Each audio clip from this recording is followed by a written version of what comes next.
Okay, so let's, a little 10 after, let's get started. Everybody, if you've got your copy of the book and you're gonna follow along, get your copy. If you're gonna get snacks, get drinks, do whatever. If you need, if you do an activity, you just listen, what have you. Housekeeping rules as always. If while I'm in the middle of reading or we're discussing, you have a question that you would like for me to answer, and during the reading we try to keep it specific to what we're reading. Use the hand raising emoji in the chat with your question, because then I'll see it in my periphery. Otherwise, you risk me not seeing anything. Yes, what Game Wizard has put in the chat, that particular emoji, because then I'll at least see that color in my peripheral and I'll know, okay, there's a question. It might take me a second to at least come to a good stopping point and then address the question, but you have a better chance of me answering a question or trying to answer a question. There are some questions I get posed where I don't really have an answer for you. But, oh, hummus with sliced cucumber, wheat thins, and jasmine tea. Nice. Oh, Lucia de la Mamor, I mean, that aria in the... eucalyptus tea, because the cold is being annoying. Oh, I'm sorry you have a cold. But all right, so we are in book 23. As we know, the last chapter was the ever glorious Slaughter of the Suitors. We finally had trash day. We took out the trash. All 108 pieces of trash are now gone, plus 12 disloyal servants. Gone. Melanthius, who's also a disloyal servant, had some things happen to him. Yeah. And now we are finally going to bring Penelope back. Now, if in case anybody's forgotten, we can go, where the heck was Penelope during all this? She was getting good sleep. Now, it was very much specified, good sleep. Now, we know Penelope has not slept in this entire book unless Athena has helped her out. That's how stressed, that's how traumatized she is. Athena made sure she got good sleep, because we cannot risk this gal waking up in the middle of the slaughter and wandering downstairs like, what the fuck is all that noise? Shut up, I'm trying to sleep, and then accidentally getting hurt. Why did they not sit for Penelope's clearance for the servants thing? You don't need because it's Odysseus and his house. He does not need Penelope's clearance, but let's remember, we went to Euryclea, who's the top of the food chain of the female servants, and she said there are 50 women in this house. 50 female servants. These are the only ones who were disloyal, the 12. And we had seen they are actively disloyal. They went out on their own. They wanted to pursue these relationships. They committed essentially treason against their own house. You don't need to wait for Penelope. There's no need to. This is housekeeping. And Odysseus, as the man in charge, he's the one who would be making all the executive decisions. And Penelope likely would just say, yeah, they were disloyal. If she knew about it, which she likely did.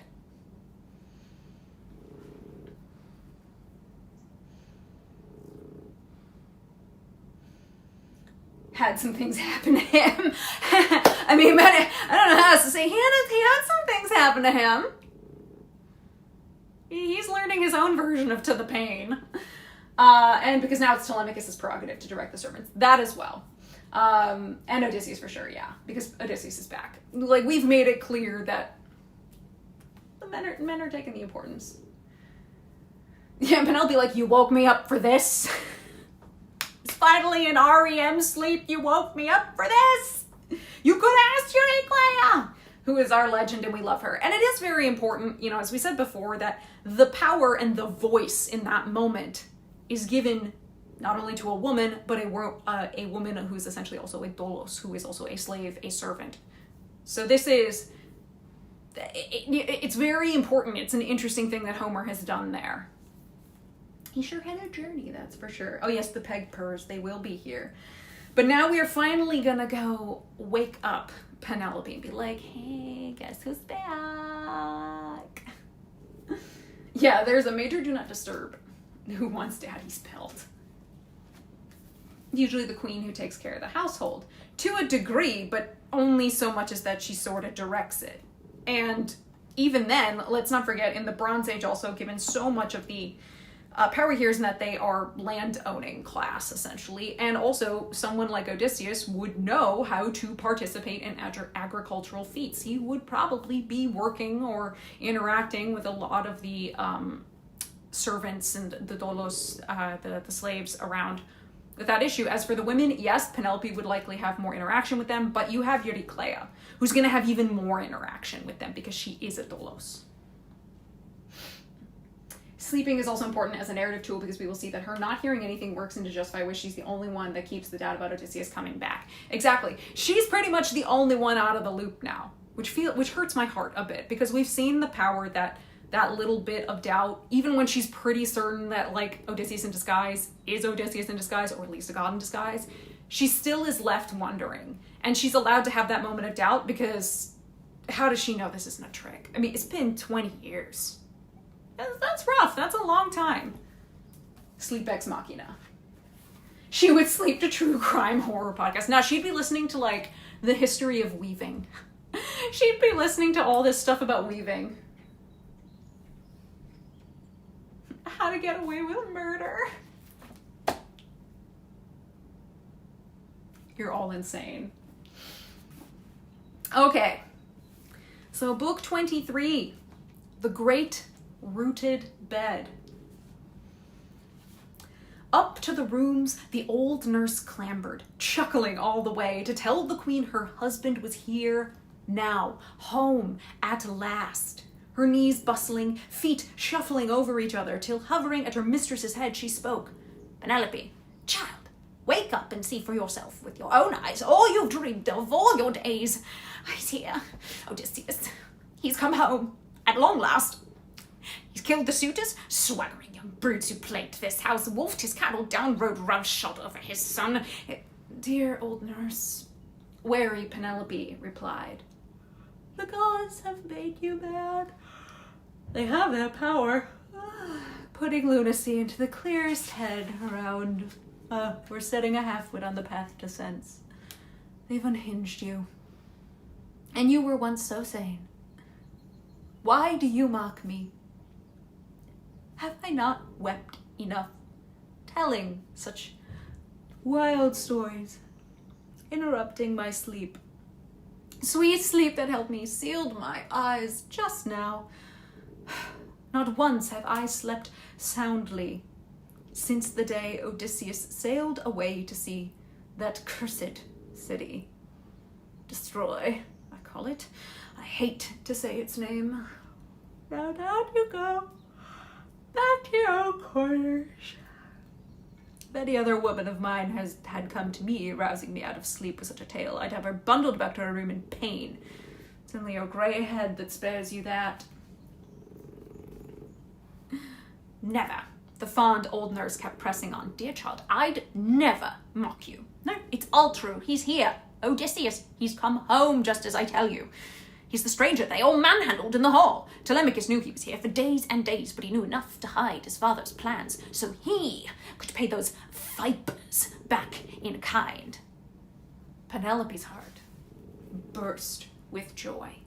She leapt from bed, her eyes streaming tears. She hugged the old nurse and cried out with an eager, winging word, Please, dear one, give me the whole story. If he's really home again, just as you tell me, how did he get those shameless suitors in his clutches? Single-handed, braving an army always camped inside. I have no idea, the devoted nurse replied. I didn't see it. I didn't ask. All I heard was the choking groans of men cut down in blood. We crouched in terror, a dark nook in our quarters, all of us locked tight behind those snug doors, till your boy Telemachus came and called me out. His father rushed him there to do just that, and then I found Odysseus in the thick of slaughtered corpses. There he stood, and all around him on the beaten floor, the bodies sprawled in heaps, lying one on another. How it would have thrilled your heart to see him splattered with bloody filth, a lion with his kill. And now they're all stacked in the courtyard gates. He's lit a roaring fire. He's purifying the house with cleansing fumes, and he's sent me here to bring you back to him. Follow me down. So now, after all the years of grief, you too can embark, loving hearts, along the road to joy. Look, your dreams, put off so long, come true at last.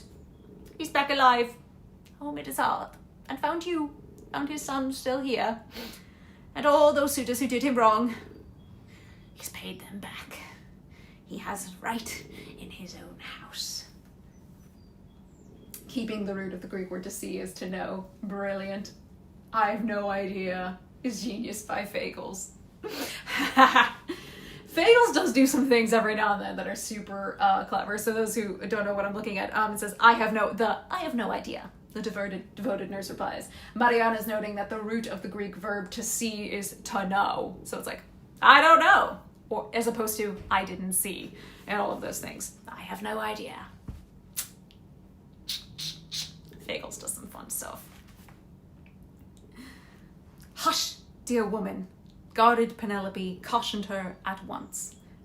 Don't laugh, don't cry in triumph. Not yet. You know how welcome the sight of him would be to all in the house, and to me most of all, at the son we bore together. But the story can't be true. Not as you tell it, no. It must be a god who's killed our brazen friends, up in arms at their outrage, heart-breaking crimes. They'd no regard for any man on earth, good or bad, who chanced to come their way. So thanks to their reckless work, they died their deaths. Odysseus? Far from Achaia now. He's lost all hope of coming home. He's lost and gone himself. So, Penelope, all of that bit where she's saying, you know, they've no regard for any man on earth, good or bad, who chanced to come their way. That, you know, we're talking about Xenia. Again, the one stable moral criterion in the Odyssey is, of course, Xenia. So she's saying, like, they didn't care about the one thing that keeps us sane in this world.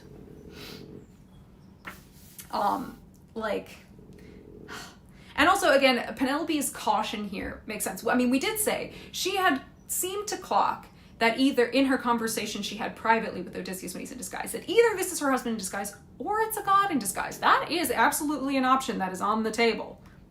And hearing something like this, a feat of Aristeia to this magnitude, she could fully think it's a god in disguise. That's an absolutely logical conclusion for her.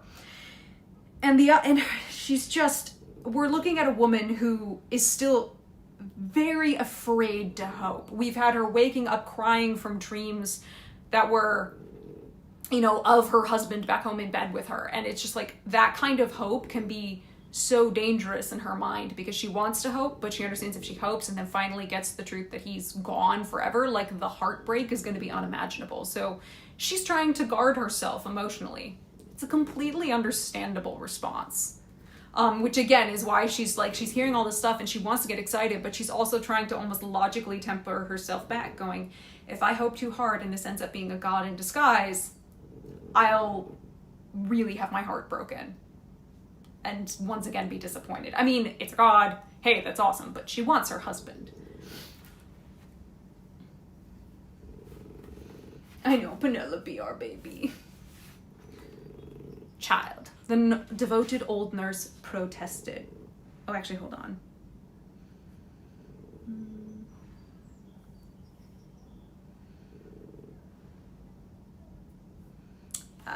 Child, the old nurse protested. What nonsense you let slip through your teeth. Here is your husband, warming his hands at his own hearth. Here, and you'll say he'll never come home again. Always the soul of trust. All right, this too. I'll give you a sign, a proof that's plain as day. Oh. The joy she wants to feel in his return, it's more closely translated with welcome. So her husband moving back would be the most welcomed thing of all. Exactly, and she's so afraid she's going to get her hopes up for that. And it's not going to be it. It'll be a god, which yes, you welcome a god, and hey, thanks for clearing out, thanks for taking out the trash, but there's one thing she wants more than anything else. I know. It's like we're all burned out and she's just like, my brain is still ticking. I'll give you a sign, a proof that's plain as day. That scar, made years ago by a boar's white tusk.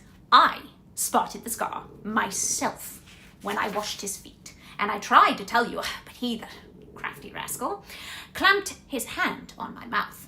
I couldn't say a word. Follow me down now. I'll stake my life on it. If I'm lying to you, Kill me with 1,000 knives of pain. Which Penelope would technically have the right to do. Let's remember Euryclea is a dolos. Now, we've talked previously that the idea of the dolos, the slave, what we understand of it from the Bronze Age, it's not what you would imagine with something like, say, the African or Atlantic slave trade. This is very different social dynamics. And even then, when you get into the Archaic and the Classical Age, the role of the dolos and their standing in society had changed again by that point. But in the Bronze Age, Euryclea, especially as a woman, is, yes, absolutely property. But a dolos could own their own land. They could own their own dolos. They could marry free women and all of that. It's pretty impressive. Like kind of the amount of air quotes we'll say freedoms they had. But we have to also take into account that Euryclea is a woman. Women were property. Women really, they're not citizens. I mean, even you'll get into the Classical Age, people talk about the democracy in Athens. You had to be a male Athenian. Women weren't a part of this. Adolos were not a part of this. I mean, again, that's far later. That's hundreds of years after this that we're dealing with. But Euryclea is saying, give me 1,000 knives of pain.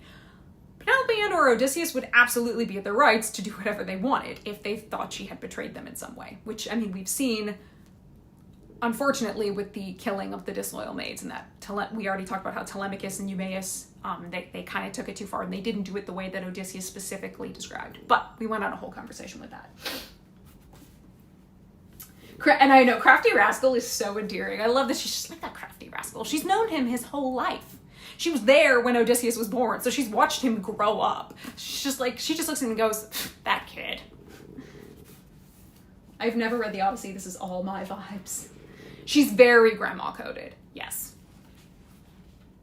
Penelope herself was property. This is true. She is essentially Odysseus's property. The whole idea of marriage was a transaction.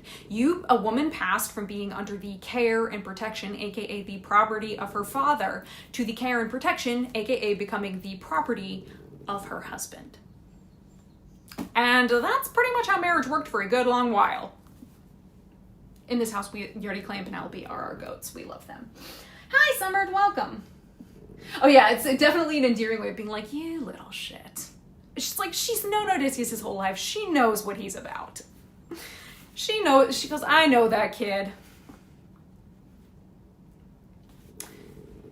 Dear old nurse, composed Penelope responded, deep as you are, my friend, you'll find it hard to plumb the plans of the everlasting gods.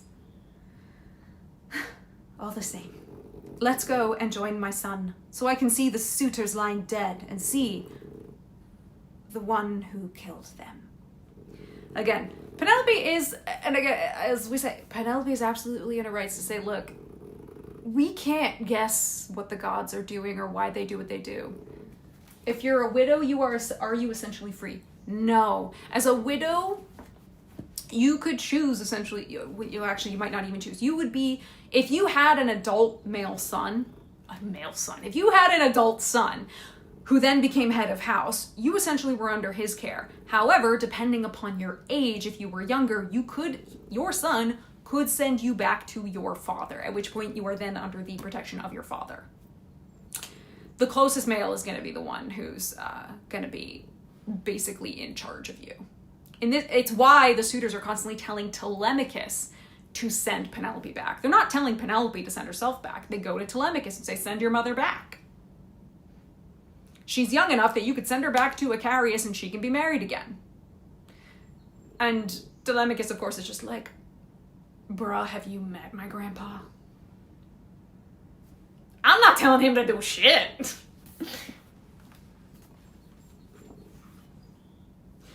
But that's a good question. Likely no. When it came to, and especially if you are of we're going to call them esoterically royal classes, these landowning gentry, if you will, would have far less control. Now, down in the freeman class, just a basic everyday person, you're not a royal or a warlord or anything.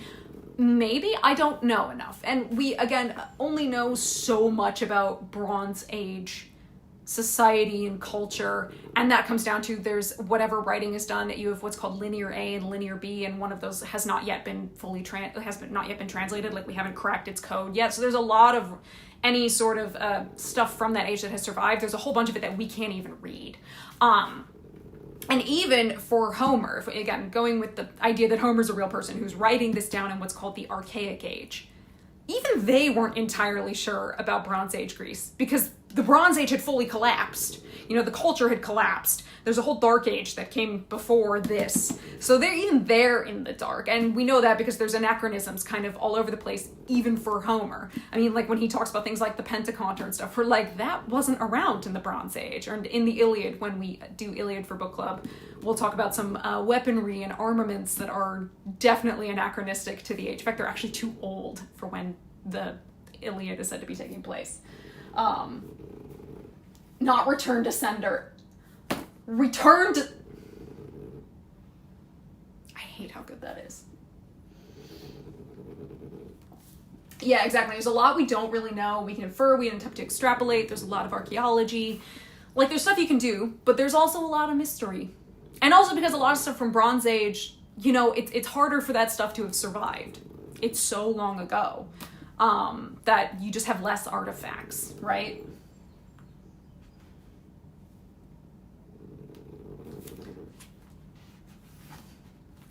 Yeah, Penelope's a favorite of Athena for a reason. She wants evidence beyond doubt. And she's the only one who hasn't gotten it yet.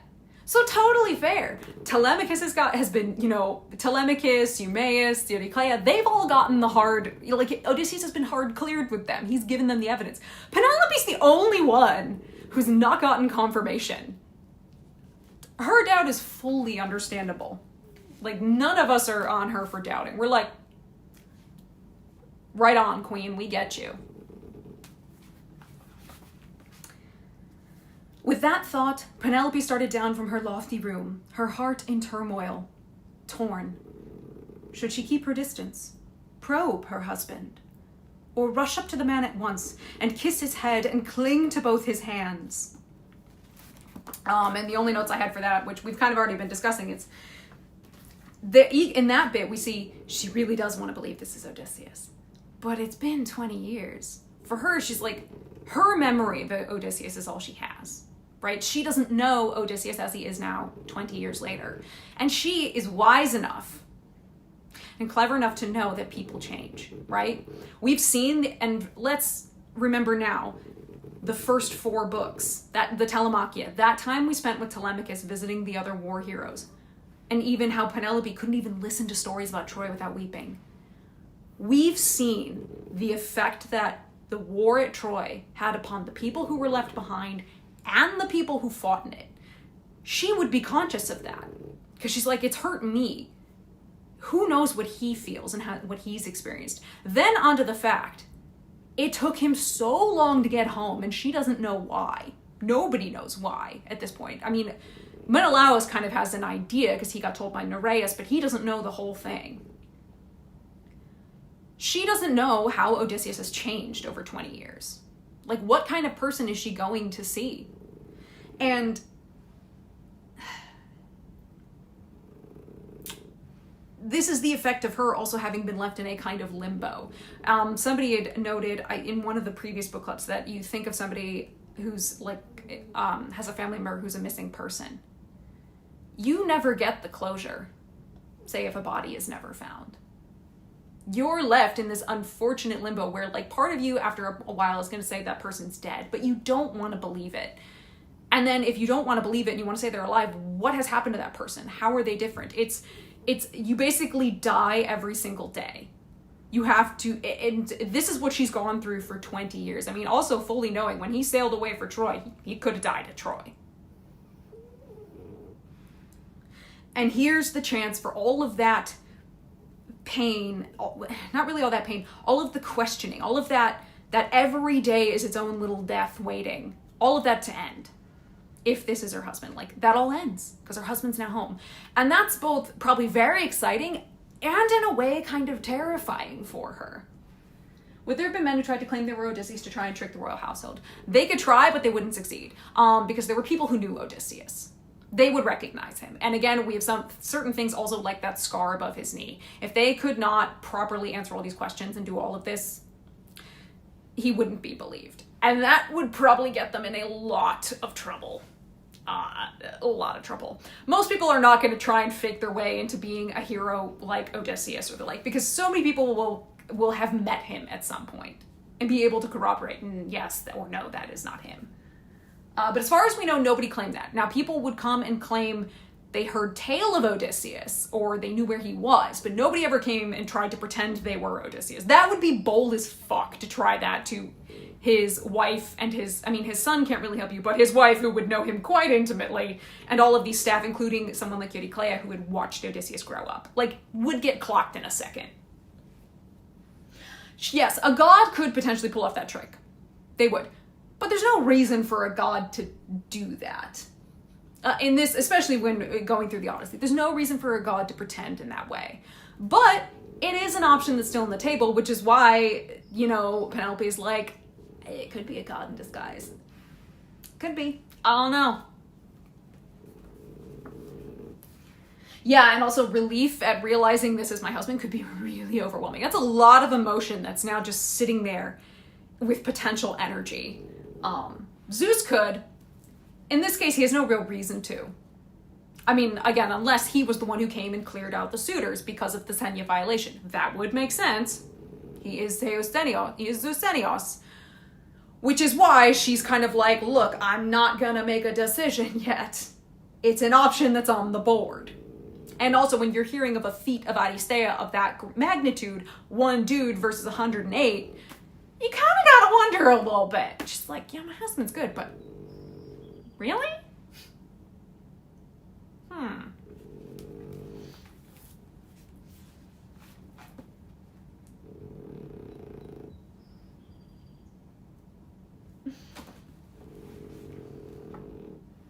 Well, Zeus finds mortals entertaining, yes, and all of them more entertaining. Yeah, imagine you try to come to be someone's husband and the nursemaid rolls up going, no. And they would all believe Eurycleia.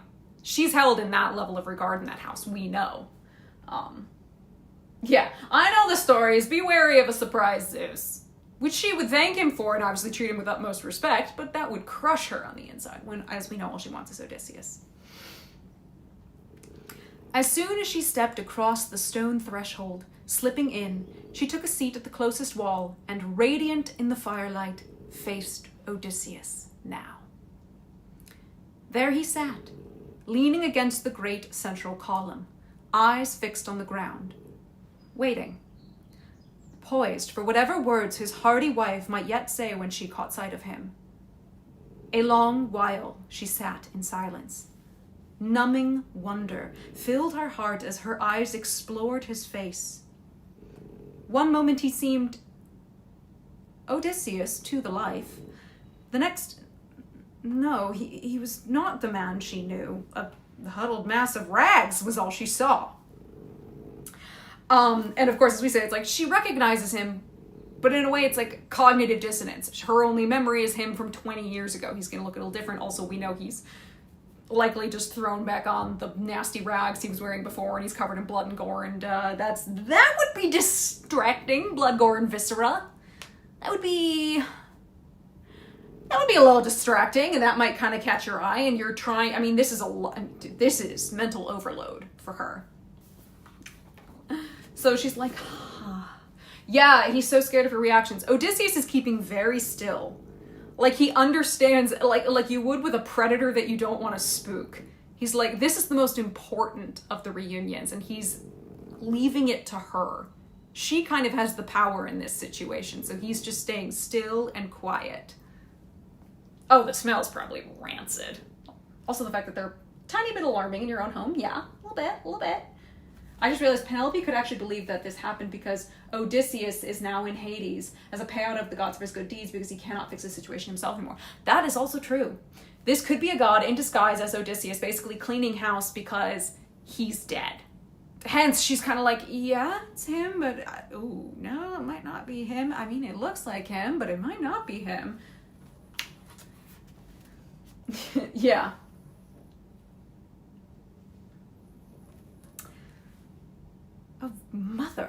Telemachus reproached her. Cruel mother, you with your hard heart, why do you spurn my father so? Why don't you sit beside him, engage him, ask him questions? What other wife could have a spirit so unbending, holding back from her husband home at last for her? After bearing 20 years of brutal struggle, your heart was always harder than a rock. Which a lot of people get on Telemachus. They get on him in the beginning, they get on him here. Here's the thing. We established kind of in the previous book that Telemachus is basically running on adrenaline here. We talked about how he's having to now see the ending of this trauma that he's also been enduring for 3 years. I mean, the way that he interacted with the maids. I will shield Telemachus here. He's a kid. Yes, exactly. This is exactly what I was going to say. Here's a kid who has been waiting for this basically all his life. Even if he's calling his mother dismother. Yeah.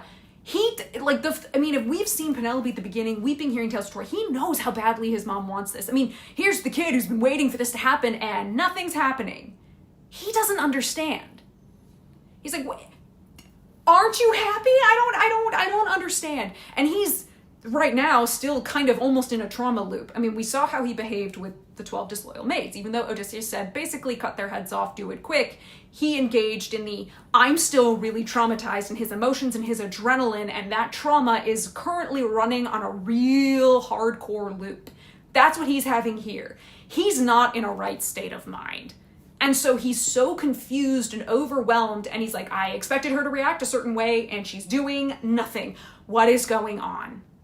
What is happening? Like, can you imagine also, he's been holding in that it's his dad, and he's probably wanting to tell his mom, dad's home, dad's home, dad's home, dad's home, and he can't, because his dad told him not to, for understandable reasons. And now he's like, finally! Hello? Why is nobody excited? What is going on? As much as his story is one of maturation, we're also right now seeing the effect of trauma.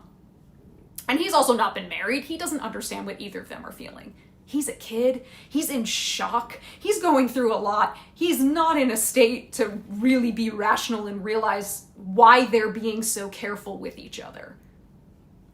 We'll give him that. Yeah, what he says can seem really out of line, and it's not the nicest thing to say, but it makes sense why he does it. He's a kid in shock, on a trauma loop, and the thing that he has wanted probably all his life is now happening. It's not going the way that he thought it would, and he's left very confused. So yeah, he's keyed up, and he doesn't quite understand what's going on. Yeah, exactly. Everybody gets it. There's a lot of shock going on, and shock is going to make you, and trauma are going to make you behave in ways that you might not normally. He can't be logical in this moment. He's too young. He is not like his parents who are older, who are a little wiser. Just realize not the first time he reacts this way without knowing context, like he did with the bard in the beginning. Yes, in the beginning, he didn't understand why hearing these stories of Cleos, of his father's glory, would make his mom weep. He now understands that. He can't possibly understand what they're thinking now. He has no context for this. He has no understanding of what they're feeling. And what we're going to see next is actually brilliant parenting on the part of both of them. He's also, I would say, in this moment, forgetting also that that he and Euryclea and Eumaeus and all these people have had at least a little bit of time to adjust to the idea that this is Odysseus and he is home. This is his mother just getting the shock bubble burst. She just saw him, and she's still trying to collect herself. Right? So, again, it's a young kid who's not understanding. As much as I wish he behaved a little better, I'm very understanding of why he behaves this way. He's a kid. He can't possibly understand what his parents are going through right now.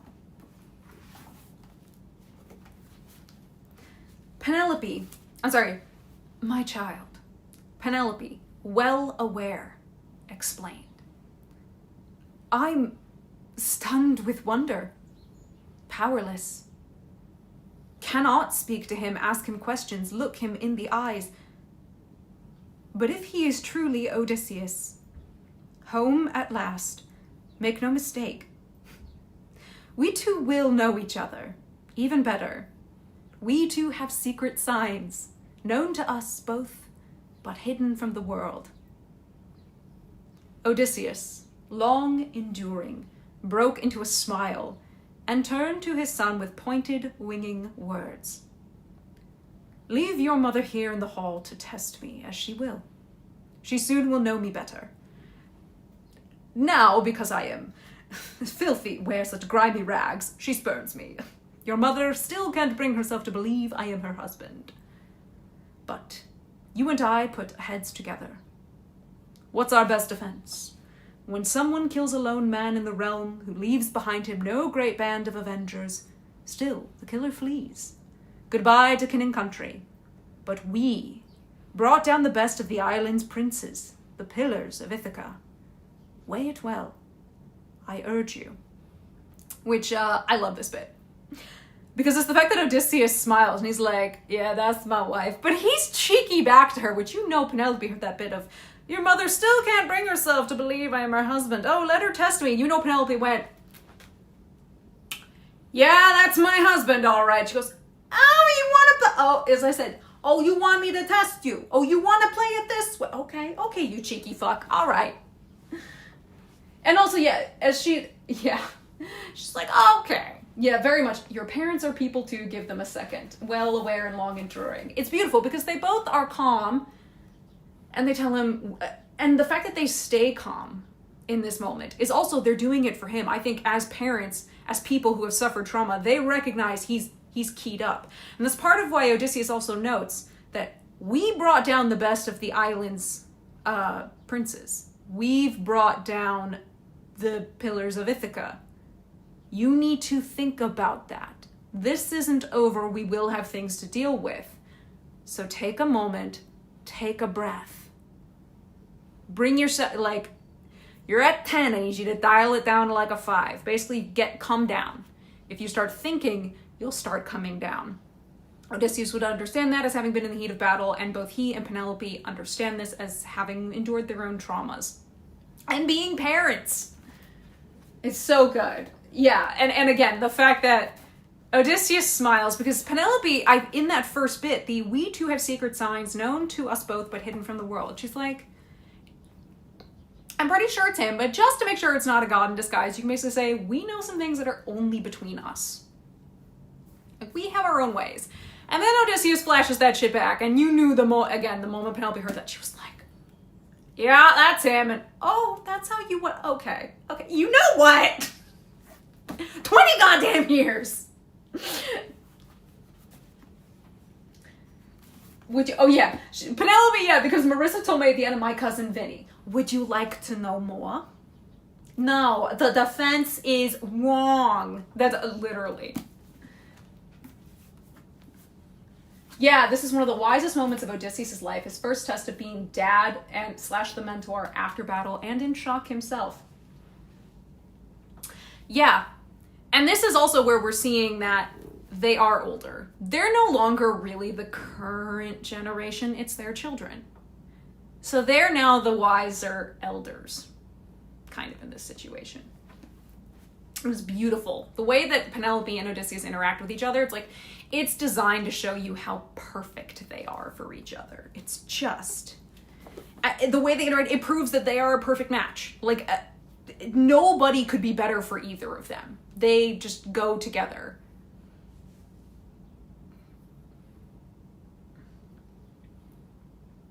Sorry, excuse me. Just, oh, so good.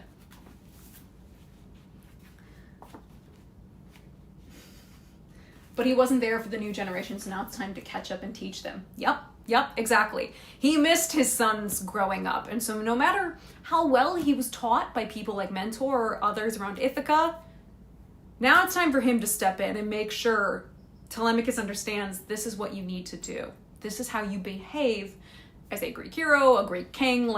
Now I'm gonna really show you how it's done. Especially as we know Odysseus has now been made wiser through his own adventures, such that, we saw that he did not let himself fall into full frenzy over the disloyal maids and all that like he did in the Cyclops cave. He did not let that rage overwhelm him to the point that he did something stupid.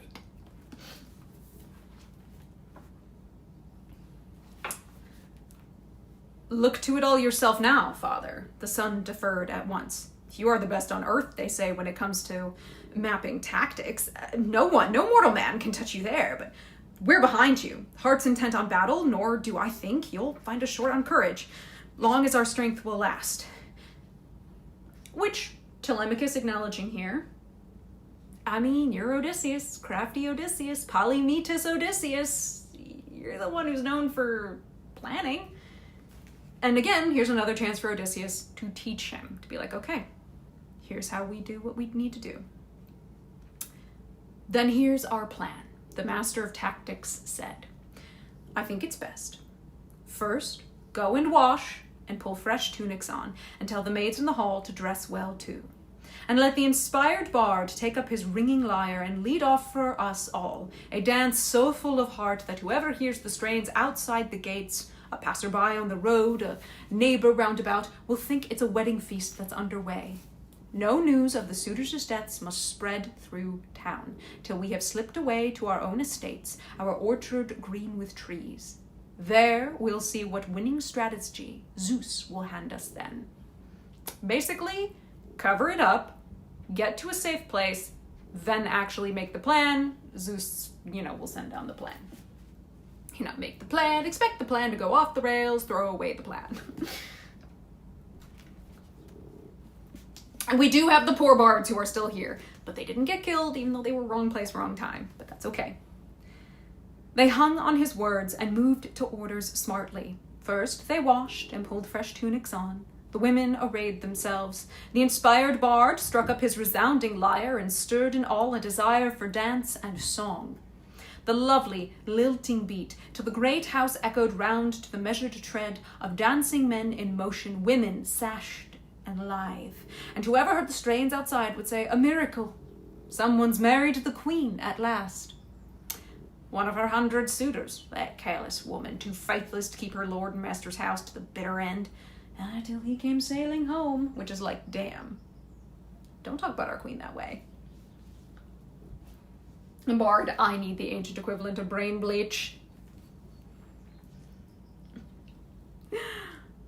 So they'd say, blind to what happened, the great-hearted Odysseus was home again at last. The maid, Eurynome, bathed him, rubbed him down with oil, and drew around him a royal cape and choice tunic too.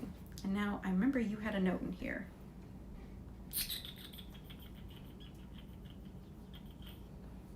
It was in here. No, let me see that. I don't want to see that. I saw it here. No, I'm thinking of something else. My bad, I was thinking of something. Homer does make a point here. Yeah, they know nothing and yet they speak. Yeah, he's like, fools will run their mouths even when they don't know anything. Which Odysseus is taking full advantage of. Odysseus also understands it. He's like, people are going to talk even when they don't know anything.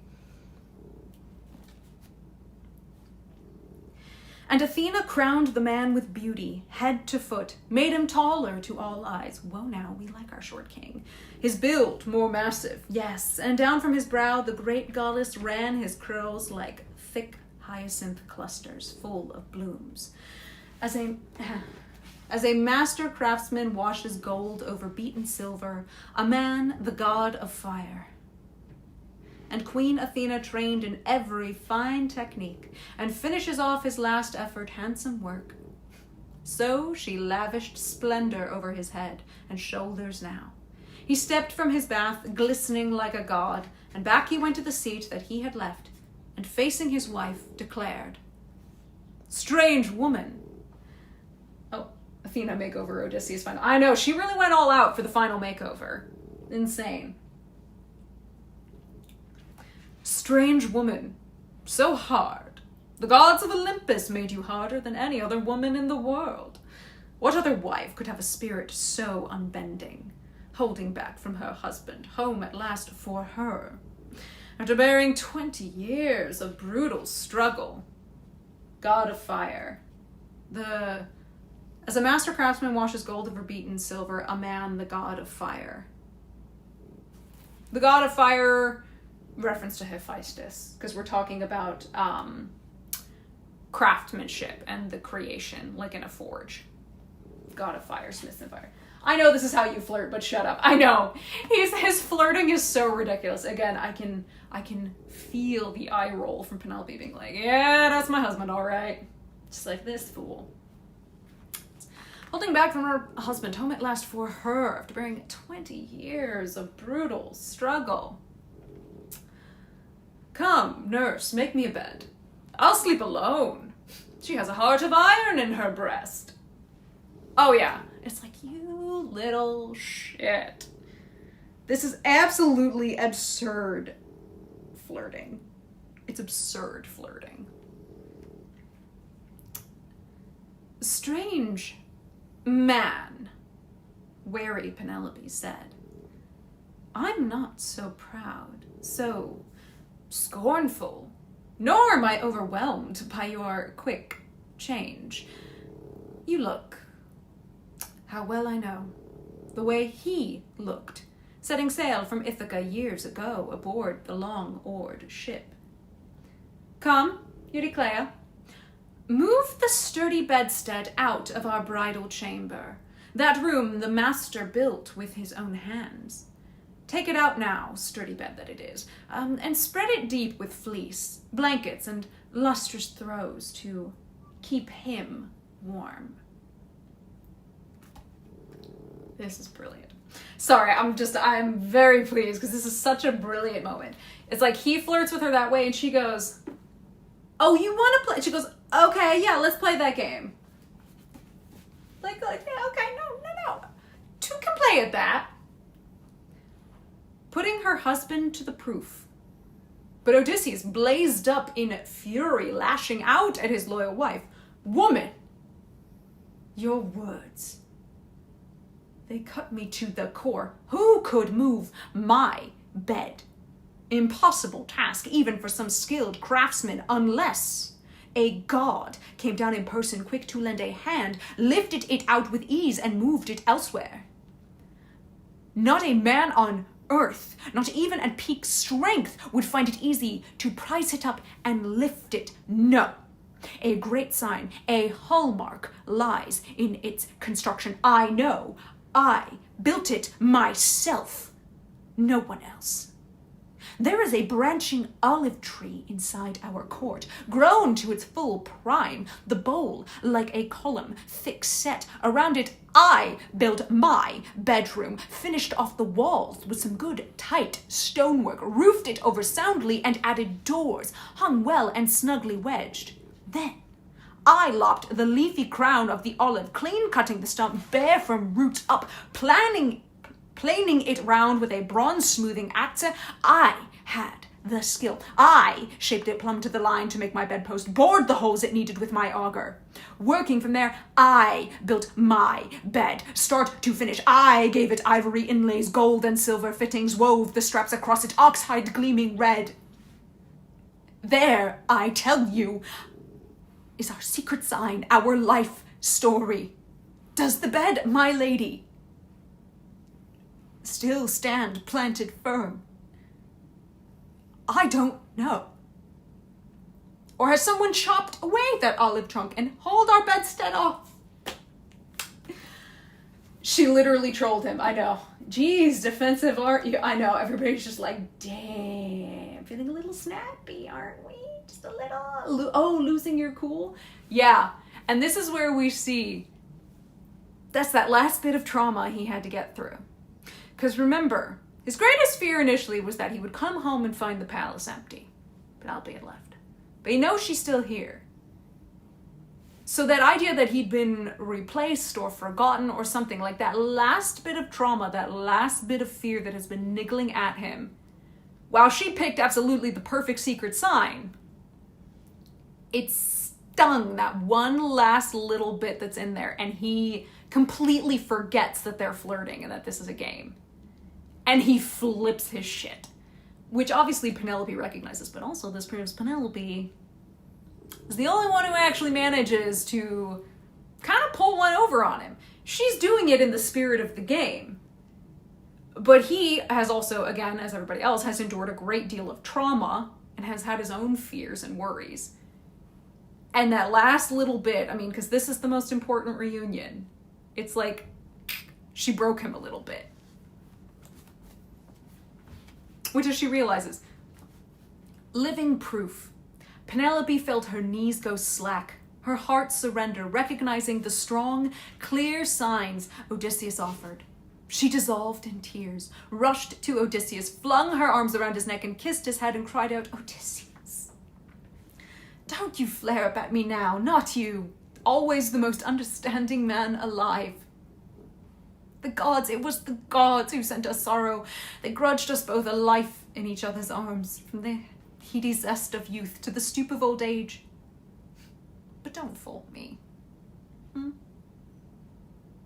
Angry with me now because I failed at the first glimpse to greet you, to hold you, so in my heart of hearts I always cringed with fear some fraud might come, beguile me with his talk. The world is full of the sort. Cunning ones who plot their own dark ends. Remember Helen of Argos, Zeus's daughter. Would she have sported so in a stranger's bed if she had dreamed that Achaea's sons were doomed to fight and die to bring her home again? Some god spurred her to do her shameless work. Not till then did her mind conceive that madness, blinding madness that caused her anguish. Ours as well. Which I love also that it is Helen of Argos. None of this Helen of Troy bullshit. Helen of Argos. Helen of Sparta, it's kind of in like the Peloponnese and the Argos, like they border each other. But yes, she's basically like, babe. I still struggle to imagine how the bed is supposed to look like. Did Odysseus construct around the tree? Did he cut the trunk and build over it? It seems like he probably cut the trunk and sort of built over it. Because remember, he basically cut into it and cut into an area. Like, they don't have mattresses. They throw furs over things. Like, we're not even really entirely sure. Which is, again, Homer likes to leave stuff vague because he essentially leaves it to your imagination. Helen of Argos. I know, we love it. It's Helen of Argos. And how she notes, she's like, my cousin Helen, who never would have run off that way if a god had not spurred her on to do it. Right? Which we're all just like, yes.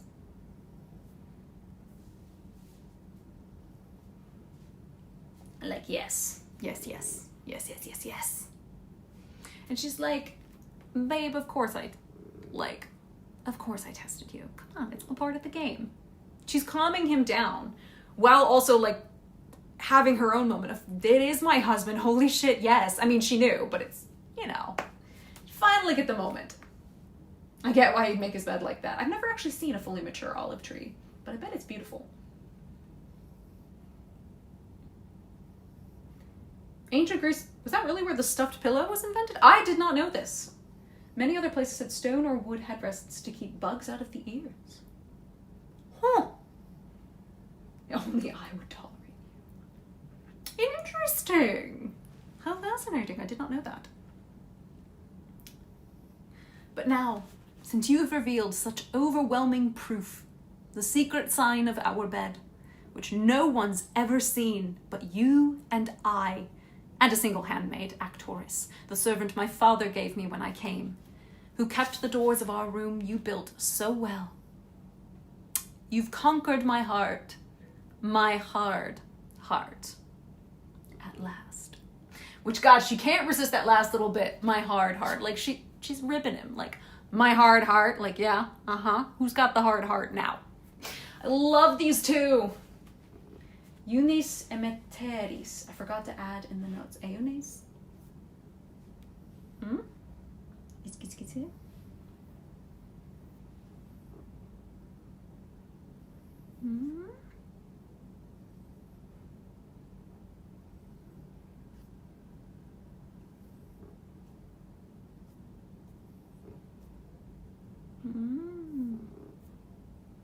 It's the marriage bed, their marriage bed, not only a bed as something you lay down on. Actores guarded that door from the suitors. Wouldn't have to guard it from the suitors. The suitors wouldn't get that far inside the palace. Basically, she kept it well. Like, she made sure everything was maintained, and, but really the thing is that the suitors would not get that deep in the palace. I mean, again, we don't know exactly how the his palace is supposed to be laid out, but the suitors would have only really been in that main hall in which they got killed, and the front, like, courtyards, if you will. There's only one bed.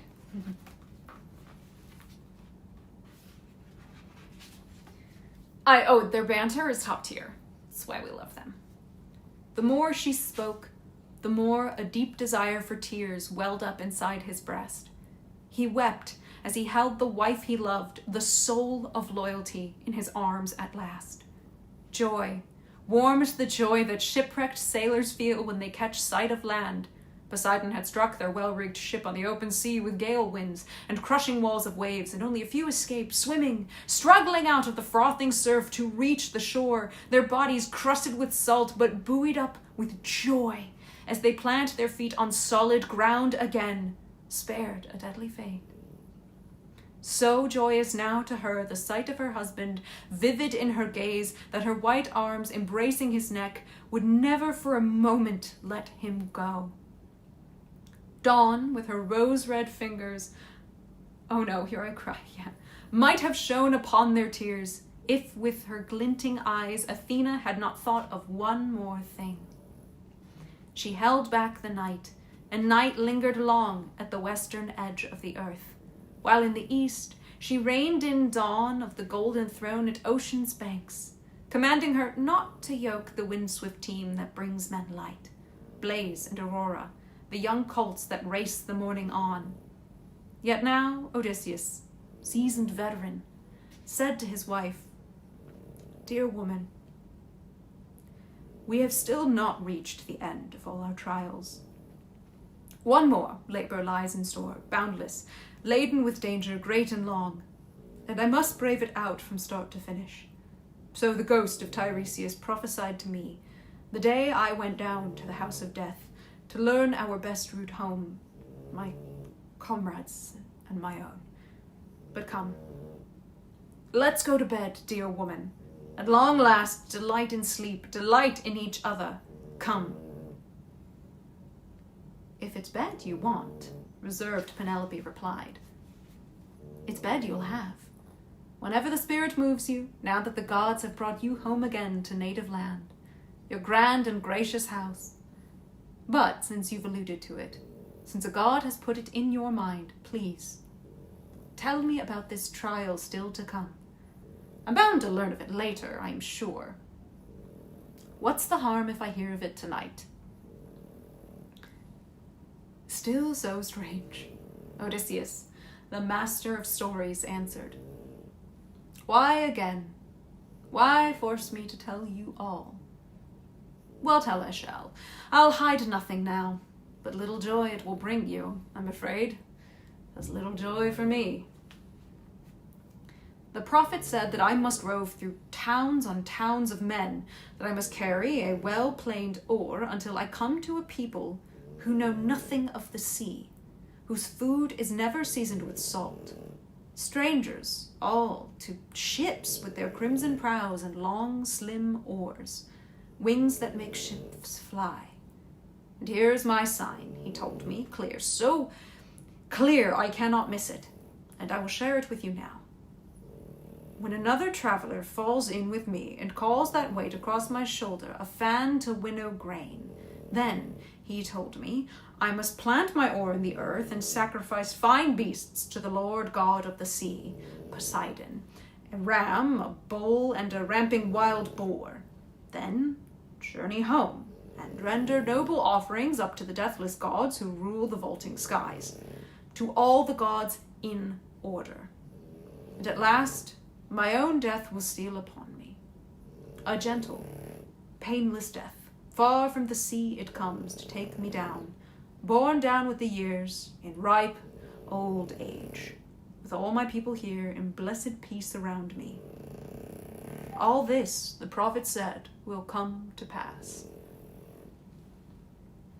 And so, Penelope said in her great wisdom, if the gods will really grant a happier old age, there's hope that we'll escape our trials at last.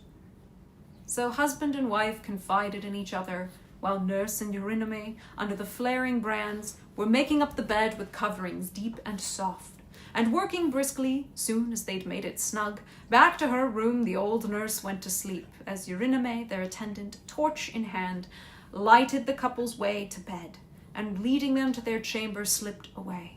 Rejoicing in each other, they returned to their bed, the old, familiar place they loved so well. Now Telemachus, the cowherd and the swineherd, rested their dancing feet, and had the women do the same. And across the shadowed hall the men lay down to sleep. But the royal couple, once they'd revelled in all the longed-for joys of love, revelled in each other's stories, the radiant woman telling of all she'd borne at home, watching them there, the infernal crowd of suitors, slaughtering herds of cattle and good fat sheep, while keen to win her hand, draining the broached vats dry of vintage wine. And great Odysseus told his wife of all the pains he had dealt out to other men, and all the hardships he'd endured himself, his story first to last, and she listened on, enchanted. Sleep never sealed her eyes, till all was told. He launched in with how he fought the Cicones down, then how he came to the Lotus Eaters' lush land, then all the crimes of the Cyclops, and how he paid him back for the gallant men the monster ate without a qualm. Then how he visited Iolus, who gave him a hero's welcome, then set him off, but the homeward run was not his fate, not yet. Some sudden squalls snatched him away once more, and drove him over the swarming sea, groaning in despair.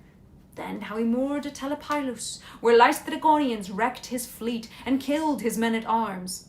He told her of Circe's cunning magic wiles, and how he voyaged down in his long-benched ship to the mouldering house of death to consult Tiresias, ghostly seer of Thebes. And he saw old comrades there, and he saw his mother, who bore and reared him as a child. He told how he caught the sirens' voices throbbing in the wind, and how he scudded past the clashing rocks, past grim Charybdis, past Scylla, whom no rover ever coasted by home free. And how his shipmates slaughtered the cattle of the sun, and Zeus, the king of thunder, split his racing ship with a reeking bolt and killed his hardy comrades, all his fighting men at a stroke, but he alone escaped their death at sea. He told how it reached Ogygia's shores, and the nymph Calypso held him back, deep in her arching caverns, craving him for a husband. Cherished him, vowed to make him immortal, ageless, all his days, yes, but she never won the heart inside him. Never. Then how he reached the Phaeacians, heavy sailing there, who with all their hearts had prized him like a god, and sent him off in a ship to his own beloved land, giving him bronze and hoards of gold and robes. And that was the last he told her, just as sleep overcame him. Sleep, loosing his limbs, slipping the toils of anguish from his mind. Athena, with her eyes afire, had fresh plans. When she thought he'd had his heart's content of love and sleep at his wife's side, straightway she roused young Dawn from ocean's banks to her golden throne to bring men light, and roused Odysseus too, who rose from his soft bed and advised his wife in parting, "Dear woman, we both have had our fill of trials. You in our house, weeping over my journey home, fraught with storms and torment, true, and I, pinned down in pain by Zeus and other gods, for all my desire blocked from reaching home. But now that we've arrived at our bed together, the reunion that we yearned for all those years, look after the things still left me in our house.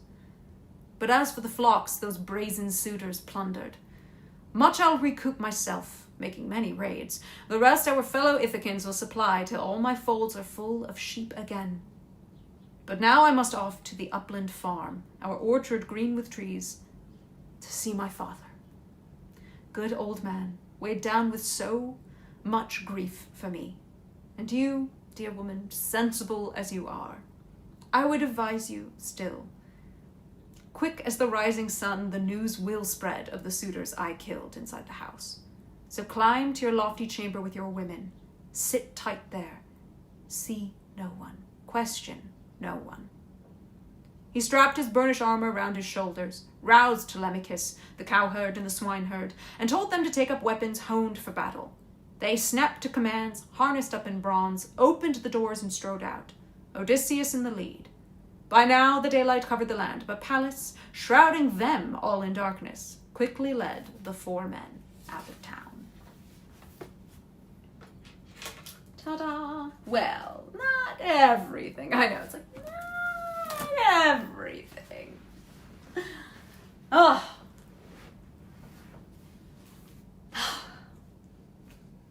That is book 23. The reunion happened. It was emotional. It was beautiful. They flirted. It was wonderful. Just so good. So good. I was going to say, I will read Fagel's version all because of you. Oh, well, thank you. It's a great version. It's really fun. Only people he told everything to are now crushed under a literal mountain. Yeah, there's that. The flirts were good. The bants were banting. And we know we love good banter. I love the 2 of them. And it's so emotional, but also speaks to the fact that they're a little older, that it's just tell the story. They each get the chance to get the trauma off their chest and confide in the person that they have wanted to see and talk to for 20 years. It's beautiful. And now Odysseus is like, okay, we got that, but I got some work to do. I got some stuff I gotta do. And he's honest and says, look, I have also been told by Tiresias, I have this other thing to do, but Tiresias has said, I will get to live a long life with you. And, die happily, peacefully in my old age, which is like wild. I know, heart exploding. This is very much about catharsis. The build up to the meeting and then everything, it's just catharsis. It's such good catharsis that they both really needed, both of them. I love them. I love my babies. They are my babies. I adore them. It's not only just them, the audience needed the catharsis too. And that's what's so great, is Homer lets everybody have that moment. And then also reminds you of everything that they've endured, everything they've happened, and it feels so earned. It's so earned, this one moment. Even when he's got to set off and do stuff, and he understands that word is going to spread that the suitor's been killed, and he's putting on his armor because he knows shit could happen, but damn. That's what we needed. This is why the bits that come after the Odyssey don't exist, not embossing say. I know, yeah, that's why I hate the Telegony. Because also it completely goes against what Tiresias says in here, which is like, that makes no damn sense. Some of my hope in humanity. Homer will take away your faith and your hope in humanity. He'll also give it back to you at times. It's so well done.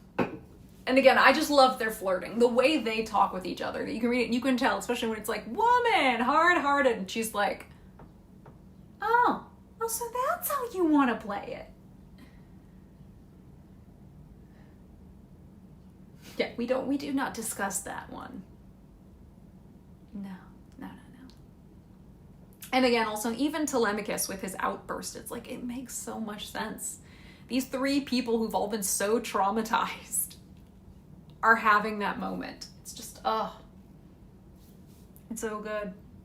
Are there any questions for Odyssey book 1 to 23 at this point? And remember, we only have book 24 left. We are pretty much at the finish line.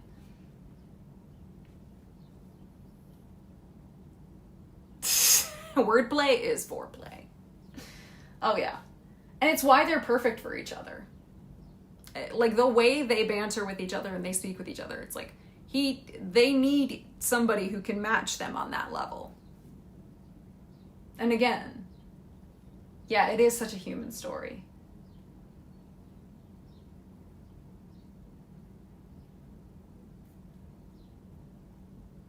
Not by someone who's Roman. It is an ancient Greek. epic. And it was, I mean, there are elements of that which would have, let's remember that these stories all existed before they were written down. This is just them having been written down and presented in such a way. Yes, they are. I have a playlist that's called Odyssey Book Club, and you can see all the previous live streams prior to here. The minor psychological warfare is a form of flirting.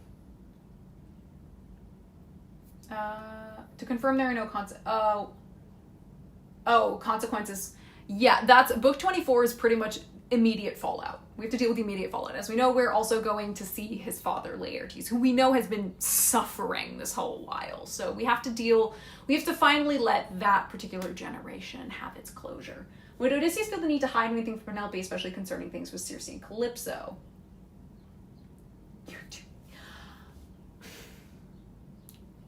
That's a good question. When it came to did he sleep with them, I think there's kind of an understanding that she's likely expected he slept with other people while out and about. It was kind of common. It was very, like, about the other women he's been with. I think she probably has anticipated he's been with other people, other women, slept with other women while out and about. It would have been a very common practice. It's not something she would have found all that strange. I'm sure maybe she probably didn't want to hear about it, so he probably didn't mention it. Now, the thing with Calypso, is he going, like, he's not going to go into graphic detail. There's no reason to. Nobody needs to hear that, to a degree. And even with Calypso, he can say that, like, she held me hostage. She wanted to take me to husband. Penelope is smart enough to be able to fill in the blanks. And I'm sure that was probably something that was very difficult for him to talk about. And even with him sleeping with Circe, I don't think he needs to go into detail with that, with her. I mean, she likely has anticipated and knows he probably slept with other people while out on his adventures. It would have been pretty par for the course for a character like that. He likely doesn't need to go into the detail. That's why Homer makes a point to frame this rendezvous as something that is totally different from the custom of Xenia. It's something that ascends to the level of divine law. Yeah. Took it. Aw, thank you. Frame this rendezvous as something that's totally different from the... Yeah. Yeah, exactly. What's happening here between him and Penelope is something that's beyond any of the other sexual escapades that he's had. This is something different. And the way that it's framed, I think, makes it clear. The way that they act with each other, the way that the world reacts to it, really, is we can see this is something different. This is, yeah, as Mariana says, we're ascending to the level of divine law. And the rendezvous is something that is totally different from the custom of Xenia, exactly. Was Telemachus participating in gifting offerings to Poseidon really enough to calm Poseidon's wrath? We know, well, as was stated before, Poseidon knew that the moment Odysseus reached Scheria or Phaeacia, he couldn't touch him. There was kind of sort of prophecy fate in play where it's like, well, you're SOL. That's why he then also went after the Phaeacians. And again, the Telemachus offerings and the way that Athena also participating is kind of a way to say, look, you have beef with Odysseus and nobody's really gonna hit on that because you got beef. The buck stops there. But this is also part of why Odysseus has been told he needs to go find the people who've never heard of the sea and the don't flavor their stuff with salt. Like, that's what Tiresias is talking to him about. He goes, to finally put this all to bed, you've got to do XYZ. Like, this is your final thing you need to do to put it all to bed. Right? And giving all the great offerings. So that's part of what the whole thing of Tiresias's prophecy is about. Athena and Telemachus are basically ensuring that Buck stops with Odysseus. Like, you're mad at Odysseus, we don't make this a blood feud that goes down the bloodline.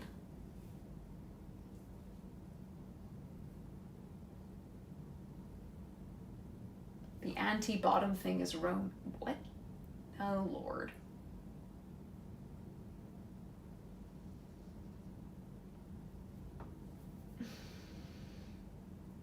Emotional passion. Oh, their emotional passion is top tier.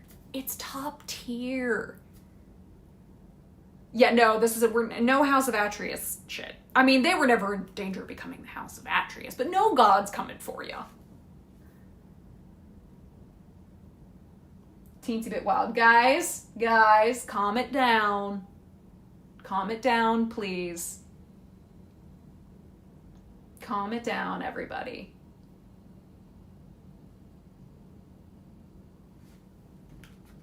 This is for everybody. Seriously, calm it down. Calm it down. Behave yourselves. Behave yourselves, please.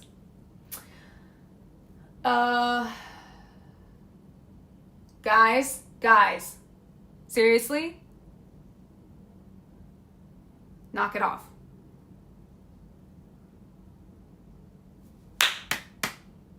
Guys, no. Agnes, all of you, stop. I'm putting on my eldest sister teacher voice. Stop.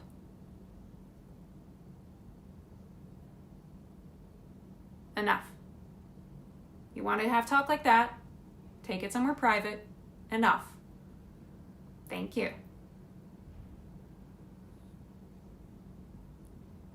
Let's take a moment, take a breath, calm ourselves. Okay. Thank you. It's all good. Just calm it down. Enough. You can have those conversations in private. It's not in the chat. Remember that we don't know everybody's age. Let's keep it reasonably appropriate, please. Blissful ignorance is amazing. How much longer does Odysseus and Penelope live?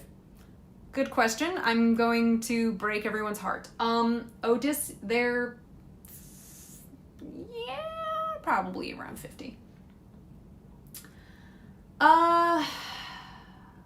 Going by myth, Odysseus doesn't live that much longer. Tragically, really. Penelope lives a bit longer, but does outlive Odysseus going by myth. Unfortunately, he does not live that much longer. He gets killed by his son that he has with Circe.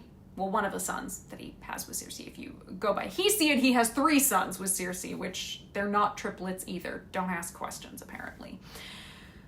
Penelope survives and then ends up getting married to Telegonus, who is that same son who killed Odysseus. This is why many people, especially modern day, don't particularly love the summary that we have of the telegony. Again, we can't read the whole thing. It's gone. It's lost to time. We have ancient summaries and from ancient writers who had read the actual thing or experienced the actual story, but that's tragedy.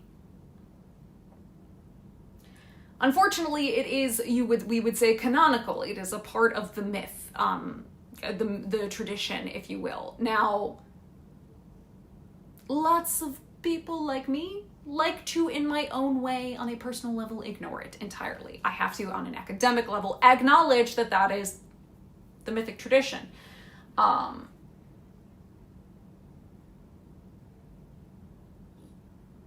He's like 20, right?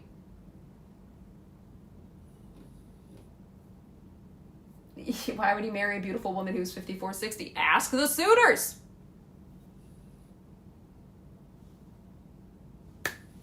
Because, I mean, it's... Guys, enough of that convo, please.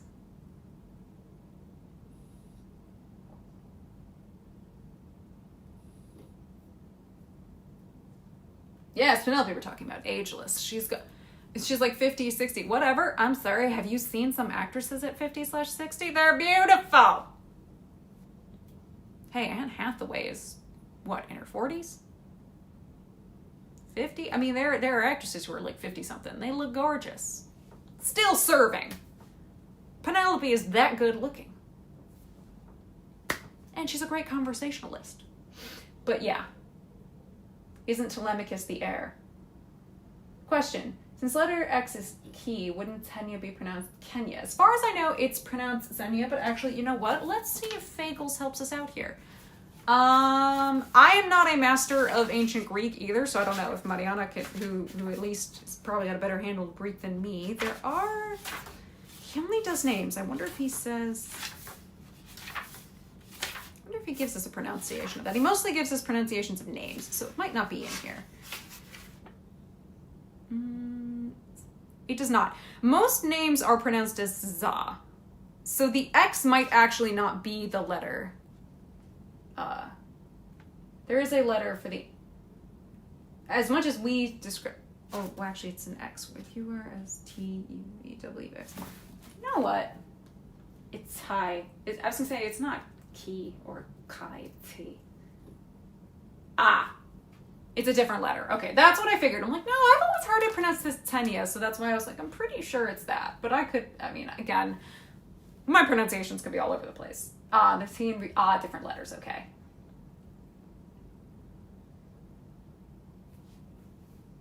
Yes, you are in time for the chattings. There was something else. Ageless, poreless queen. Yeah, no. Penelope is, again, let's remember, canonically hot. As Homer has told us many times. How would that work? Isn't Telemachus the heir? Why would his half-brother become king? Doesn't. He doesn't. Never said he did. He marries Penelope, but that's different. Just because you marry her wouldn't mean that you inherit those estates. He doesn't. And even as a son of Odysseus, he's not legitimate. In the same way that we know Menelaus had an illegitimate son, who he gets to marry well, but would not be eligible to inherit anything. Illegitimate. Do we know if the telegony was widely read important as the Odyssey, Iliad when they were written down? Good question. So, from my understanding, no. Were they important? Yes. Are they on the level of Homer? No. Even the other epics that are in what kind of gets grouped together. So there's this group of epics that kind of get put together, all with different authors, called kind of like the Trojan War cycle, where each of these epics kind of, if you put them all together in a particular order, you get basically the whole story of the Trojan War from the marriage of Thetis and Peleus, Themis, and Peleus, which is the throwing of the golden apple incident, all the way through to the telegony, which is after the Odyssey, so kind of even the fallout. They're all different authors. They are not officially a kind of like, here is a series we all wrote. No, but if you group them together, you can get the whole story. Homer uniquely stood out. Homer is the only of these epics. So the Odyssey and the Iliad are the only two we have in completion. The rest, in grand total, from all of the other epics combined, we've got scattered lines and we have summaries. And that's all we have, because they did not have the power that the ones by Homer did. The Odyssey and the Iliad were special. They were recognized as special. Herodotus, the guy who is kind of considered the father of modern historical writing, if you will, in Athens, I believe he's from Athens, later is said part of they recognized themselves as Hellenic-speaking people. Again, the idea of being Greek didn't really, or Greece as a unified nation didn't exist, but this idea that we share a common pantheon, we share a language, we have all this stuff together, that was recognized. And he had said, Homer and Hesiod are the foundations of the Greek-speaking people. So Homer and Hesiod, with his works, the Works and Days and Theogony, those recognized as foundational to their understanding of who they are as Greeks. So Odyssey and Iliad, which again were so important, you would have contests at religious festivals, and you would dramatically orate and present your the Odyssey and or the Iliad, and you basically say who did it better. That's how important they were. They were recognized. Homer did, the reason Iliad and Odyssey have survived in their completion was they were held as special even back then.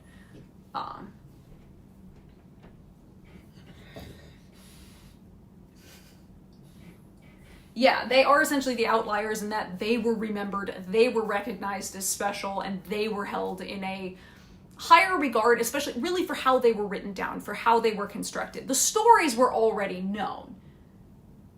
But they were just presented in such a way that was considered like this is something special. How did Homer text survive and not the others? Was it like one single book someone hid somewhere? No, copies would have been made throughout time, And they just happened to, they were constantly, you know, rescribed and like somebody kept copying and copying and copying. There were copies that were managed to survive over time. And were, you know, it was a story that was memorized and repeated so often, and copies had then been written, you know, you then get written copies that, like, it became a thing. You learn Homer, you know? It just became foundational to everyone's education in the Western world, at least, of course. I mean, we're talking very specifically Western Europe here, because even the Romans had to acknowledge how good Homer was. As much as I'm sure they hated it, it probably boiled Virgil's blood. He was never going to be as good as Homer, although he tried. He was not as good. He became like a standard. And again, this is operating under the what's called the Unitarian theory, the idea that Homer is a singular guy who existed and wrote these down.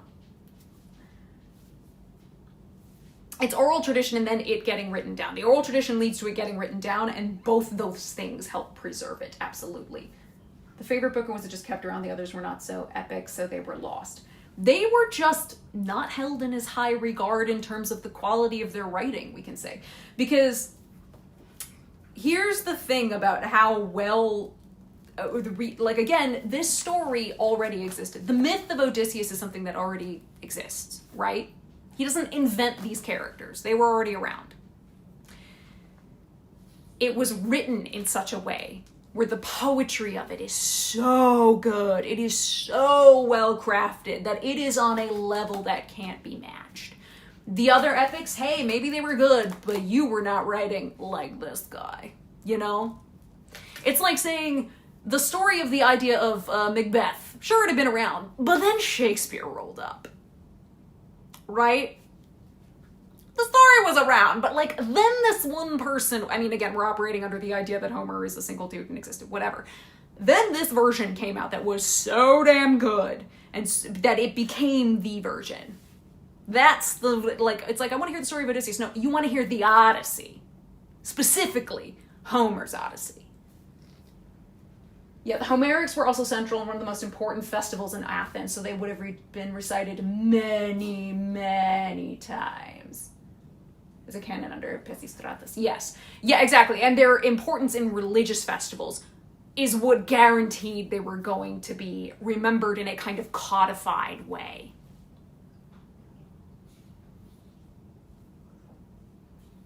Yeah, and again, because remember that these were essentially considered sacred, these texts, because we're talking myth, right? We're talking about stuff that's sacred. We're talking about religion.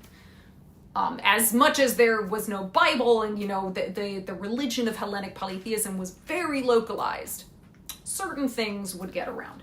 Was poetry the gold standard back in those days? Was the poetry that made things easier to remember and retell? That's a good question. I don't know about gold standard. The importance of poetry and song, especially because the way this would have been recited, it is like poetry, but it's almost like song at the same time, were very important to the culture. It was crucial when people are not necessarily literate. An oral tradition, so the power of poetry and song cannot be overstated, really. Like, you cannot overstate how important these are to the continuation of a culture and how important they are to a culture, especially one like the Greeks, who then also would have theater and everything else. It was so ingrained in them. Now, there is really good literature on the topic. I just haven't read enough of it, so I'm sure there's like a really deep, insightful answers that could be given. And I know books I want to read that are on the power of like poetry and song and dance in the Greek culture and in keeping and how that intertwines with these stories. I just have not read enough to really give a solid enough answer. So like did they also have dances that go along with oral tradition? Yeah, dance was also a part of this, from what we understand. And can we reconstruct it?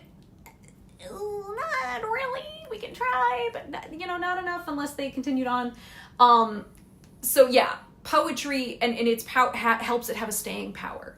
And again, we can only tell so much because we're doing this in translation, right? But if you do it in the Greek, you see how good the poetry that Homer executes Like, it's on a level that's insane. Again, we talked in book 9 with the Cyclop incidents how there is punning that happens on a level that has never punned. He puns where none have punned before. His wordplay, his power of poetry is such that it's beyond exceptional. Such that you can't even really properly translate it. You can't. You can't truly make clear the power of the pun. And even translators will note this. They're like, we can only do so much, but God, it is so good in Greek. We just have to tell you how good the poetry and the punning and the wordplay and everything is going on here.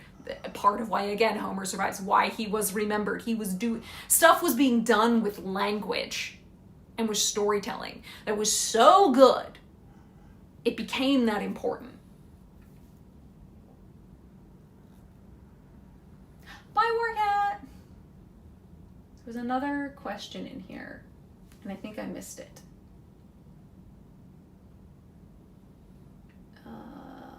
What do I think about Perseus? Cool hero. He's a cool hero. Yeah, attitude, tonal inflections, gesture. Yeah, which is part of why then the performances of it in these major festivals, such as religious festivals in Athens, were so important, and they had this staying power, which your language is the foundation of that. But yeah, Perseus, cool hero. He's a cool dude. He's got crazy adventures. He's got probably one of the most memorable myths that most people might know in the public consciousness, because Medusa. Is Perseus really the only hero who gets a happy ending?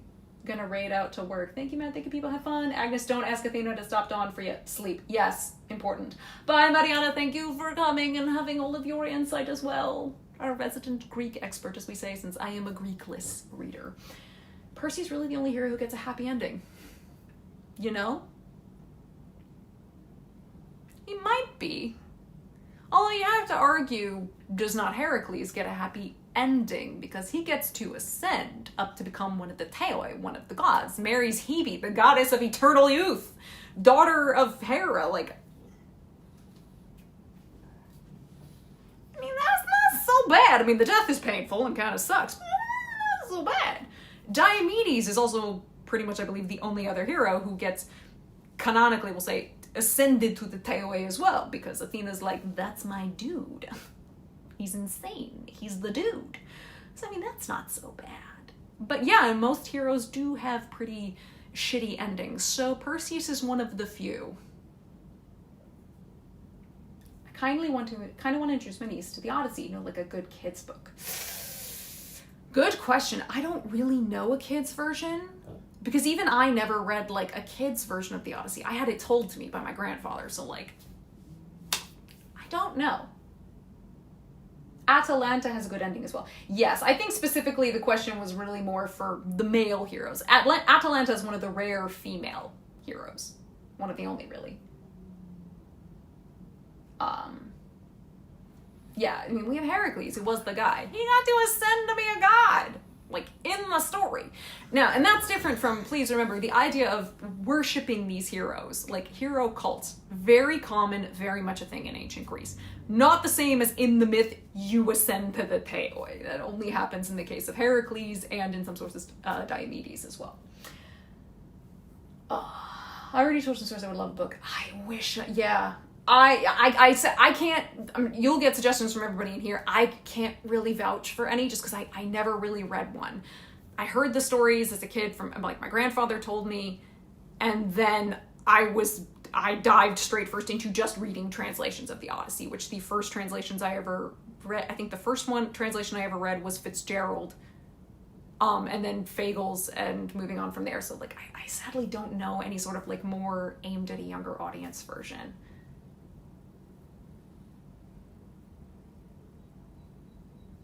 Cadmus might also... Yeah, Cadmus and Europa and all them. Yeah. Of all the punishments in Tartarus, the one considered the worst are all at the same level. There's no real, like, one punishment is worse than other. It's like, if you're in Tartarus, you're suffering. Tartarus is the ultimate punishment. And they'll just make it unique to suit you, because it's usually a reflection of what got you sent there in the first place. It was very rare to get sent to Tartarus, so it's unique if you get sent there, and the punishments are cruel. Didn't some heroes get temples, physical places of worship? Yeah, like I said, hero cults are a very common thing. Hero cults were very much a thing. It was very common. But that's not the same as them in the myth ascending to the Theoi. That is a whole different thing. But hero cults, absolutely a thing. And most of all of these heroes, especially of the Trojan War, would absolutely have hero cults that were running around all over the place. Absolutely very common. There's more talk about that a bit. Actually, again, if you read the Greek Hero in 24 Hours by Gregory Natia, he talks a bit about hero cults, and because he's talking about the Greek hero kind of in a grander context. So that, yeah, absolutely a thing. Remember the Spartans also worship Helen as a goddess too, but I think there are many versions where she goes to Olympus. Yeah, again, hero cult. It's the same idea. It's a hero cult. It's that idea. Absolutely. But no, she does not ascend to Olympus. No. Menelaus is granted automatic entry into the Elysian Fields because he married a daughter of Zeus. I mean, that is your absolute one-way ticket. So good for him, but also deserved. We love Menelaus. She would have, just like him, she's immortal. They went down to the underworld. Did Odysseus know he had 3 illegitimate children with Circe? And if so, did Penelope know? I'm not entirely certain because I know it's referenced in... I know it's referenced in Hesiod, but he's sort of doing it just sort of to mention it. He's not really diving too deep into it. Did Odysseus know? We don't really know. He might not have cared. A lot of these Greek heroes probably had illegitimate children running around, so it's not that unusual.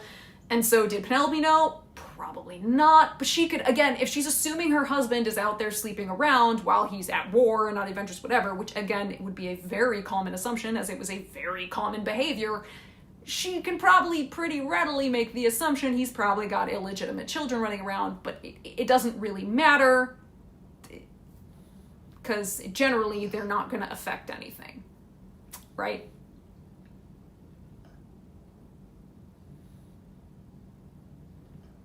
Yeah, no, the difference is Heracles is not just a hero cult. He literally, in the mythology, is brought up to the same level of a god. That is he has an actual apotheosis in the myth, and that's unique. Diomedes as well. Knew, probably not, only knew when he died, which is why. Why did Penelope consent to marry his bastard? Did she have a choice? You have to read the summary of the Telegony.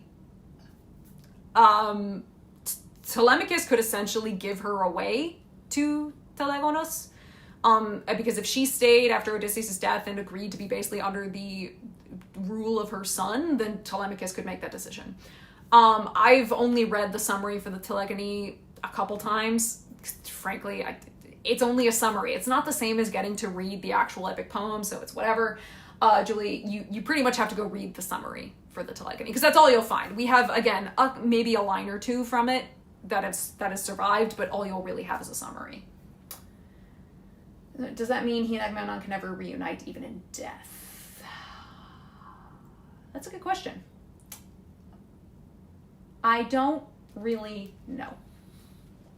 Because in terms of leaving the Elysian Fields to then maybe hang in the fields of Asphodel, which is sort of the general, like the gen pop of the underworld, like pretty much, unless you've been sent to Tartarus, which is rare, or you go to the Elysian Fields, which is also rare, you're in what we'll call the fields of Asphodel. The basic general population of the underworld. I'm not entirely certain, and I'm not even sure if the Greeks were entirely certain of the mechanics of can you move between spaces. Like, if you're in the Elysian Fields, can you just go hang out in the fields of Asphodel and then go back to the Elysian Fields? I don't know. Not really entirely certain the Greeks totally knew either, because it's the realm of the dead. Only so much they know. Julie, you are perfectly fine to think that. As your own personal headcanon, as most of us do. Most of us like to have our headcanon of, yep, Odysseus and Penelope lived out their lives happily, Telemachus would then take over, and he died peacefully of old age. Yeah, really only those in Hades would know. But I know what you mean, anxiety, because I think we would love to have the brothers reunite, because they're the brothers. They're important to each other.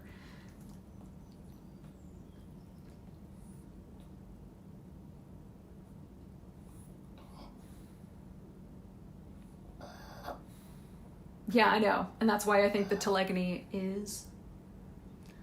I like to go, that is very localized to a particular region, and I'm going to ignore it.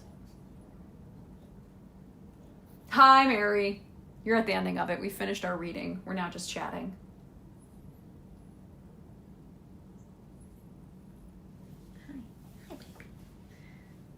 Castor and Pollux. Those are the Roman names. So Castor and Polydeuces. What about them? He's flawed jerkhead, but Menelaus loved him. Agamemnon is flawed, like they all are. I mean, he's garbage, like they all are, basically. But he and Menelaus, there was no doubt how much those brothers loved each other. Luna, are you asking a particular question about Castor and Polydeuces? In terms of doomed brothers, air quotes doomed, but they basically work out a deal with the gods. That seems to suit them.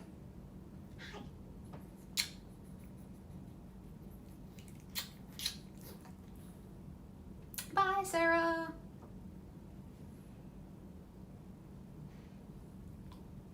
Yeah, there's no full text of the Telegony. But again, remember that what these epics are being written down stories that already existed. So like that mythic tradition was already there. This is just a written down version of it. Like they weren't making up the story. We have one book left before we conclude the Odyssey. We're going to take a break before starting the Iliad. Yeah, we will have a slight break for book club before we start the Iliad because I'll have a lot of kind of prep notes and stuff to do before we dive in. So there will be a break. I deeply dislike Agamemnon. Yeah, I mean, a lot of people do. They ever see their sister again. Helen is their sis, right? I mean, yeah, they rescue her when she gets kidnapped. I mean, it's not like these siblings never saw each other again and they popped out of existence or something. Did Theseus kidnap Helen before or after his marriage to Phaedra? Probably after. I can't exactly remember. Again, don't get too lost in the weeds on time and space, as we know. Because Phaedra...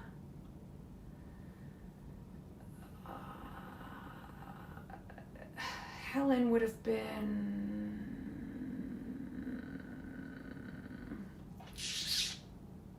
Because he would have been king already. He might have been married to Phaedra. I don't know. Basically, you can't ever really know.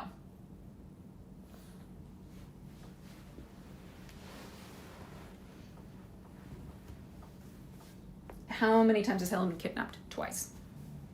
She was kidnapped by Theseus when she was basically a child, and then was later kidnapped by Paris.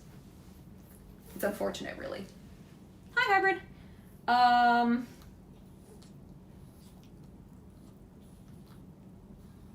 Yeah, no, he's at his worst in chapter 1, and he owns later that he is. Unlike somebody else. Note, Achilles. Are you going to read anything about Castor and Polydeuces? There's really not any specific, like, source you go to for myths on Castor and Polydeuces.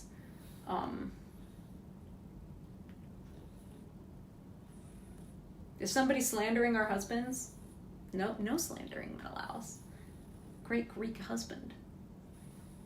A friend to try and kidnap Persephone? Yes, it's the same myth. It was him and Pirithous. We talked about him already. Yeah, Pirithous, one of the great dumbasses of Greek mythology. They're like shiny Pokemon. Arguably, for the times, most of them are pretty good husbands. There are a few exceptions, namely, probably...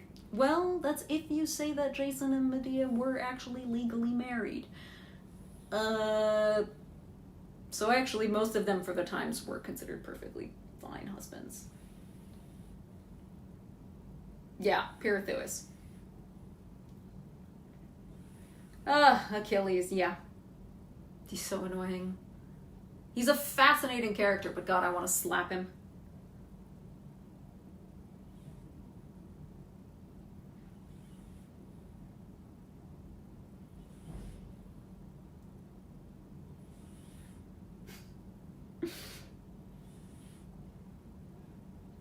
It's true. I think it's because everybody just gets like so like Achilles is the number one, whatever. I'm just like, ugh. I was like, Diomedes could have beat him if he didn't have, if he wasn't a mom. Achilles is the biggest mama's boy with literal, divine, bespoke Hephaestus made plot armor. Andromache Yeah, it was not a fun time for her. She was taken prisoner by Neoptolemus as a war prize. It's not a fun time.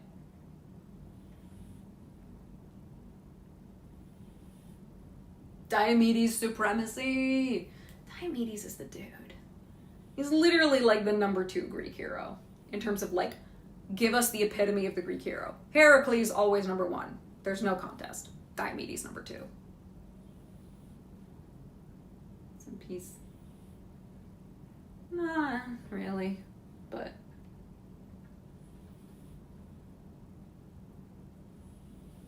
no, that's fair. Are you going to read about the Trojan War, like the war itself? I'm not quite sure what that question is. We're gonna do the Iliad after this, which is a snapshot of the Trojan War, but like, in terms of actual ancient texts about the Trojan War, we have very few that have survived. The entire point of Achilles there, he didn't have to fight, just be present to aid in the Greeks winning. He did have to be there, but he would be fighting. You're not just going to be there and not doing anything. They needed him, and they needed his admitted prowess. Cool, thanks. You're welcome.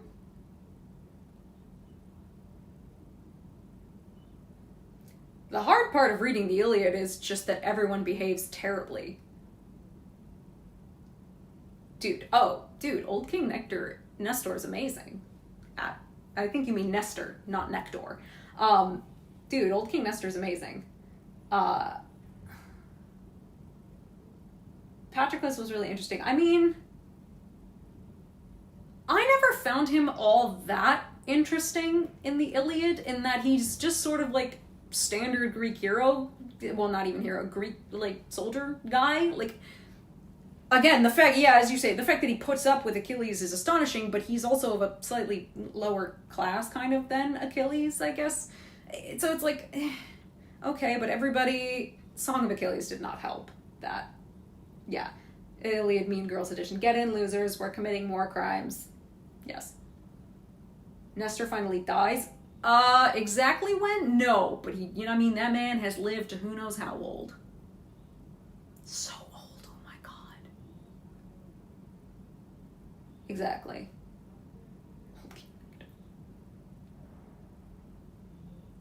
Yeah, I know. It's amazing. They are about to throw hands. It's amazing. Oh, everyone is messy in the Iliad. 100%. It's chief messiness.